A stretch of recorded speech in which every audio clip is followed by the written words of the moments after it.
राज्याचे मुख्यमंत्री देवेंद्र फडणवीस साहेब, एकनाथजी शिंदे साहेब आणि अजितदादा पवार साहेब यांच्या शुभ हस्ते नमो शेतकरी महासन्मान निधी हा शेतकऱ्याच्या खात्यामध्ये आज ऑनलाईन वर्ग करण्यात आलेला आहे।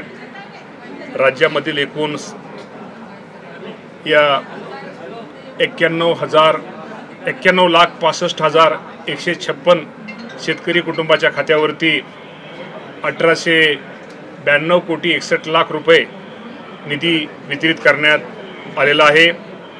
आणि एकूण जर विचार केला तर आज हा 7वा हप्ता शेतकऱ्याच्या खात्यावरती वर्ग करण्यात आलेला आहे। या योजनेअंतर्गत 7 हप्ते वितरित केल्यामुळं साधारणतः 13,000 कोटी रुपये खात्यावर थेट लाभ हा हस्तांतरित वितरित करण्यात आलेला आहे। त्याचप्रमाणे प्रधानमंत्री किसान सन्मान निधी योजनेच्या धर्तीवरती प्रधानमंत्रीचा 20 हप्ते हे शेतकऱ्यांच्या खात्यावरती वर्ग करण्यात आलेले आहेत।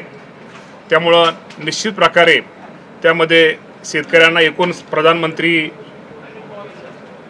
किसान सन्मान योजनेच्या माध्यमातून 37,000 कोटी रुपयाचा लाभ हा हस्तांतरित जमा करण्यात आलेला आहे।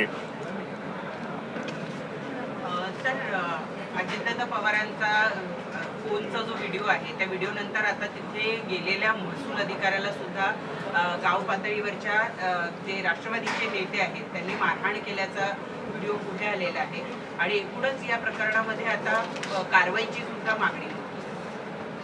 या बाबतीत मॅडम आता आपल्या माध्यमातूनच मला समजलेलं आपल्या सगळ्यांना माहिती आहे की राज्याचे उपमुख्यमंत्री अजितदादा पवार साहेबांचा स्वभाव त्यांची काम करण्याची पद्धत ही आपल्या सर्वांना माहिती असल्यामुळं निश्चित प्रकारे या बाबतीमध्ये दादा योग्य ती चौकशा शासनाच्या वतीने करतील।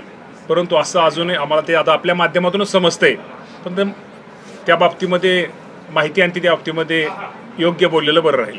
पण मामाजीचा प्रश्न असा आहे की कलेक्टरांनी जो रिपोर्ट दिलेला आहे त्याच्यामध्ये इलिगल तिथे उत्खनन होत होतं म्हणूनच आदेश दिले असा एक रिपोर्ट सादर केला कलेक्टरांनी। आता काय आदेश दिला आहे काय मला याच्या बाबतीमध्ये माहिती नाही, परंतु मग सर्वांना माहिती आहे की अजितदादा पवार साहेबांची काम करण्याची पद्धत संपूर्ण अधिकारी वर्ग संपूर्ण शेतकरी वर्ग हा दादांच्या स्वभावाच्या बाबतीमध्ये जाणतो आणि काम करणारा नेता म्हणून त्यांची प्रतिमा संपूर्ण राज्यामध्ये आणि काम करताना दादाचा स्वभाव असा आहे की ते कधीही जवळचा लांबचा कुणाच्या पक्षाचा गटाचा तटाचा माहीत नाही, कुणाचाही कुठल्या एखाद्या शेतकऱ्यांचा फोन येऊ द्या, एखाद्या नेत्याचा फोन येऊ द्या किंवा एखाद्या सामान्य माणसाचा फोन येऊ द्या, त्या माणसाला मदत कशी होईल आणि त्या माणसाचा प्रश्न कसा मार्गी लागेल यासाठी दादांची नेहमीच धडपड असते आणि दादांचा त्याप्रमाणे काम करण्याची त्यांची पद्धत आहे। पाऊस जो झालेला आहे पावसामुळे शेतीला किती नुकसान झालं काही डाटा कंपाईल स्वरूपात आलेला आहे आणि या संदर्भात कॅबिनेटमध्ये काही चर्चा झाली कारण की मागच्या 2-3 आठवड्यामध्ये सलग हा पाऊस सुरू होता आणि या बाबतीमध्ये राज्यामध्ये जी अतिवृष्टी झाली त्यामध्ये सर्वात जास्त त्याचा फटका हा आपल्या नांदेड जिल्ह्याला बसलेला आहे। नांदेड नंतर वाशिम साधारणतः एकूण जर हिशोब केला तर साधारणतः प्राथमिक अंदाजानुसार 14,44,749 हेक्टरला त्याचा हा निश्चित प्रकारे क्षेत्र त्याचं त्यामुळे नुकसान झालेलं आहे।